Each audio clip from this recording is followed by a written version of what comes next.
Nesse vídeo eu vou criar um jogo completamente do zero. Bom, se você assistiu o meu outro vídeo criando um jogo, você deve se lembrar que eu havia usado o RPG Maker, e que naquele vídeo, além de eu não usar programação, eu também uso sprites de terceiros para acelerar o processo de criação do jogo. Mas dessa vez, eu queria fazer algo diferente. Eu queria criar toda a programação e sprite do jogo sozinho. Então, com isso em mente, eu já fui para o planejamento do jogo.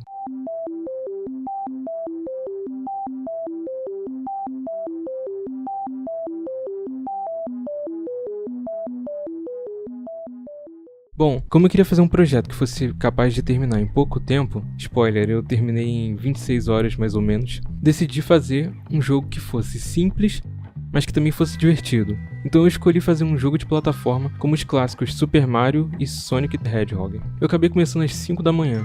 Não porque eu levanto sempre essa hora, mas porque eu fiquei tão ansioso no dia anterior para começar logo esse projeto que eu simplesmente não consegui dormir. Não façam isso. Para já não acabar ficando perdido durante o desenvolvimento, eu decidi dessa vez esboçar tudo antes e planejar todas as mecânicas do jogo antes de implementá-las, diferente do que eu fiz lá no meu primeiro vídeo. Então para isso eu abri o Krita e comecei a desenhar mais ou menos como seria todo o jogo, usando uma mesa digitalizadora que estava parada aqui em casa porque tem tempo que eu não desenho nela. Se você tiver interesse, é o modelo mais simples da Wacom e o link dela vai estar aí na descrição do vídeo. Então eu comecei a desenhar primeiro uma parede, para o player não ter como voltar mais que isso, pois é o início da fase, e depois eu fiz o chão e um boneco de palito para ser o nosso personagem. Fiz também uns obstáculos e deixei um espaço entre eles para ser onde os inimigos iam ficar se movimentando. Fiz uma escadinha, um precipício e umas plataformas flutuantes, onde o player precisa subir para chegar ao outro lado do precipício. Lá do outro lado, eu coloquei mais obstáculos e mais um inimigo. E então, mais uma escada, dessa vez descendo, e a clássica bandeira e castelo do Super Mario, tem no final das fases. E foi assim que ficou.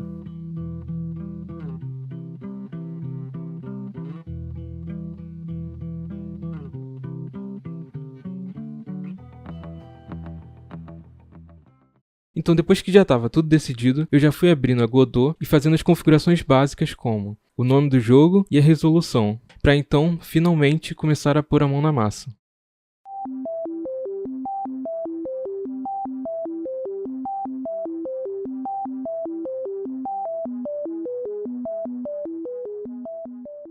Agora começa a parte mais intensa do desenvolvimento. Aqui eu vou tentar avançar boa parte do game o mais rápido que eu consigo e da melhor forma possível. Para esse vídeo aqui eu comecei fazendo os sprites. Diferente do meu outro vídeo, nesse aqui eu decidi que ia fazer todos os sprites do zero, sem pegar nada de bibliotecas de asset. Então eu já fui abrindo o livro Sprite e comecei a desenhar uma silhueta para ter uma noção de como ia ficar visualmente. Para o nosso personagem, eu tentei recriar o boneco que eu uso nos vídeos, só que em pixel art. Bom, isso foi o melhor que eu consegui. Tá meio estranho, ele parece que é calvo, sei lá. Pera, eu vou colocar um topetinho nele. Agora ele tá bonitão. Pra ele não ficar estático, eu criei essa animação aqui simplesinha de idle, em que ele basicamente só fica subindo e descendo pra emular a respiração, e o topetinho dele também se mexe pra dar mais um pouco de movimento. Até que não tá tão ruim, vai. Como ia ser um jogo tipo Super Mario, eu decidi fazer só mais dois sprites pro nosso player. Um dele correndo e um dele pulando com os bracinhos pro alto. E depois disso, parti pra criação dos outros sprites. Para os inimigos, eu precisava de algo que representasse perigo. Então, obviamente, eu desenhei uma caveira. Essa caveira significa perigo! Ouviram bem? Perigo! Agora pro cenário, eu pensei e no final acabei decidindo só fazer aqueles cenários genéricos mesmo de jogo de plataforma, sabe? A terra com um matinho em cima e pá. Eu sei que não é nada inovador, mas eu queria terminar esse projeto o quanto antes pro vídeo, então foi o melhor que eu consegui fazer em pouco tempo, galera. Para criar os níveis aqui na Godot é bem fácil, a gente só precisa adicionar um node aqui, e basicamente tudo são nodes na Godot, e salvar a cena como fase 1. Uma coisa interessante é que a gente pode transformar os nós em cena, assim fica tudo mais organizado. Por exemplo, você pode criar um nó do tipo Character Body 2D e transformar ele numa cena. Aí você pode colocar os subnós dentro dele e eles não vão aparecer aqui na cena principal, deixando tudo mais clean. Ideal seria fazer desse jeito, mas como eu tenho que correr contra o tempo aqui, eu vou só sair jogando tudo na cena principal mesmo.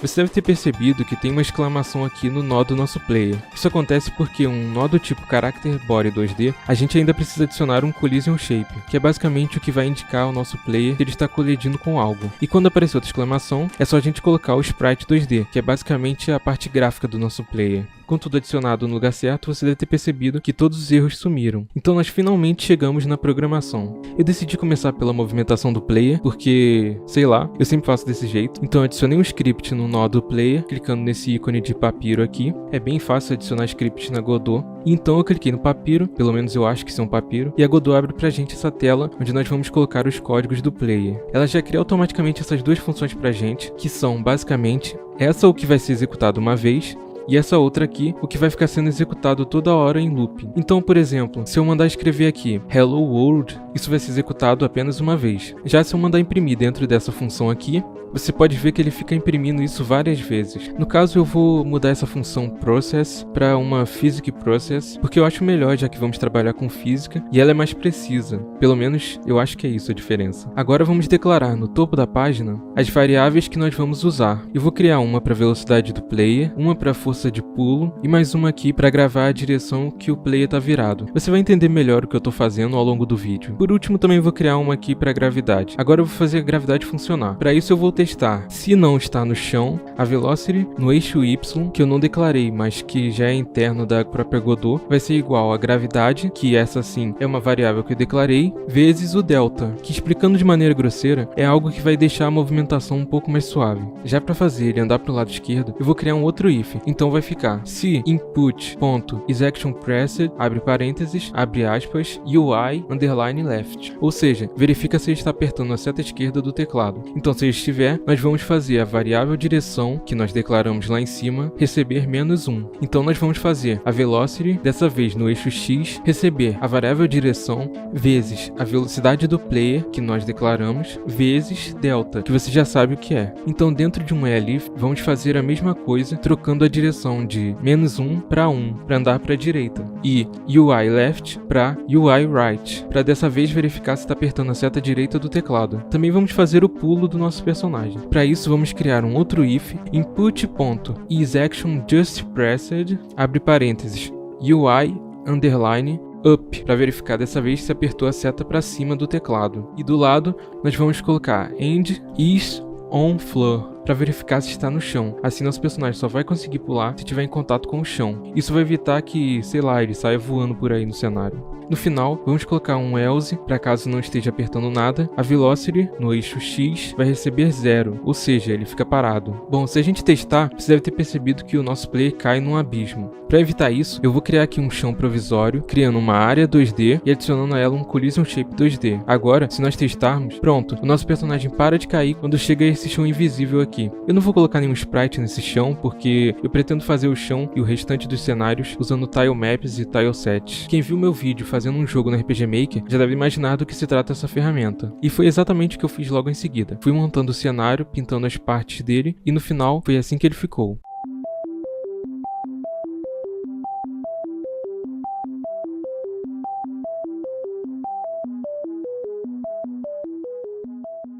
Para o jogo ficar mais interessante, faltavam as animações, e para criá-las, na Godot, é bem fácil também. Tem um outro jeito, mas eu prefiro desse jeito aqui que eu vou mostrar para vocês, que eu considero mais intuitivo. Bom, só precisamos criar um Animated Sprite, e nesse Animated Sprite, criamos um novo Sprite Frame. Clicando nele, nós podemos vir aqui em Sprite Frames e criar as animações separadas, diferente de como é feito lá no RPG Maker, onde fica tudo no mesmo Sprite Sheet. Aqui, a gente pode separar por animações. Olha, podemos criar uma animação idle, que é quando ele fica parado, né? Então vamos aqui e clicamos em adicionar quadros de uma folha de Sprite. E ajeitamos aqui para ele entender qual parte da imagem é um frame e qual é outro. Também vou fazer o mesmo com a animação de andando e pulando. É importante você marcar essa opção aqui de auto-reproduzir ao carregar na animação inicial, que na maioria dos casos é a idle. Agora que todas as animações estão prontas, só precisamos importar elas no código, chamando todo o Animated Sprite para dentro de uma variável e colocando dentro das suas respectivas funções cada animação. Então na função de andar para frente, por exemplo, só precisamos digitar a variável em que jogamos o Animated Sprite, colocar ponto, play, abrir parênteses, abre aspas, e a gente digita qual é a animação. Então se for parado, parado, se for andando, andando, se for pulando, pulando. Eu mexi bastante no código depois disso e criei umas áreas 2D para ser a Hitbox e a Hutbox, mas para o vídeo não ficar chato para vocês, eu vou dar uma pulada nisso aqui e caso vocês tenham interesse, posso trazer um vídeo no futuro com um foco maior nessa parte. Então, tendo dito isso, vamos pular pro som.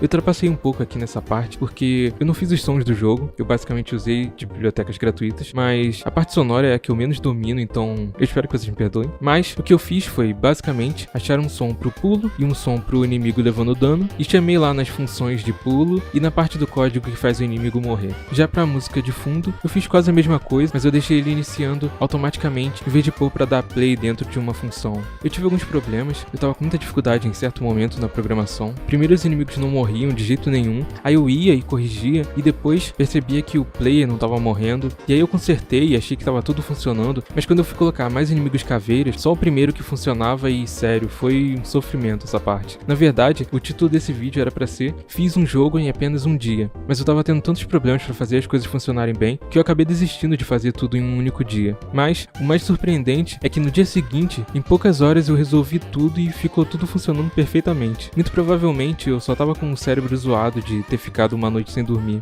Mas agora que tava tudo funcionando, finalmente chegou a parte mais divertida, testar o game.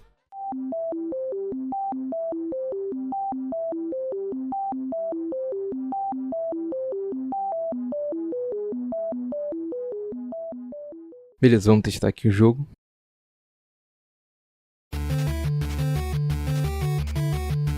Dá pra andar pro lado, andar pro outro lado, pular andando. A animação de pulo não tava funcionando de jeito nenhum, então eu desisti e deixei assim mesmo. Ali em cima dá pra ver os pontos. A música para porque eu esqueci de marcar ali pra tocar em loop. Mas eu vou consertar isso antes de publicar o jogo. Aqui tem o inimigo, né? Dá pra gente vir aqui, ó. Aí, morreu, game over. Aí clica, tenta novamente. Aí o jogo começa de novo. Aí dá pra andar. Beleza, vamos esperar a caveira vir. Matamos ela. Aqui, ó, o precipício, ó, também, ó. Se você vir aqui, game over, também morre. E 0 pontos, tá? Quando você morre, 0 pontos. Então, 10 pontos, ó, ali em cima. Pular aqui, pular aqui, pular aqui. Outro inimigo. Ai, encostei. Tô morrendo no meu próprio jogo. Tá. Vem aqui. Beleza. Subir ali. Agora eu tenho que tomar cuidado. Esperar ela ir pra lá. E agora? Olha lá, 20 pontos. A música acabou, né? Tem que consertar isso. Depois eu conserto isso. Beleza. 30 pontos. A gente vem aqui, ó. Pulando a bandeira aí. Obrigado por jogar. Jogar novamente e tal, aí, né? Começa tudo de novo. Eu vou consertar esse bug do som e publicar lá no itch.io pra vocês poderem jogar também. E fazer esse jogo foi algo muito da hora, principalmente voltar a programar depois de ter ficado alguns anos sem praticar programação. Então foi bom voltar ativa e eu espero que tenha sido legal de assistir. Muito obrigado se chegou até aqui e agora clica nesse vídeo aqui.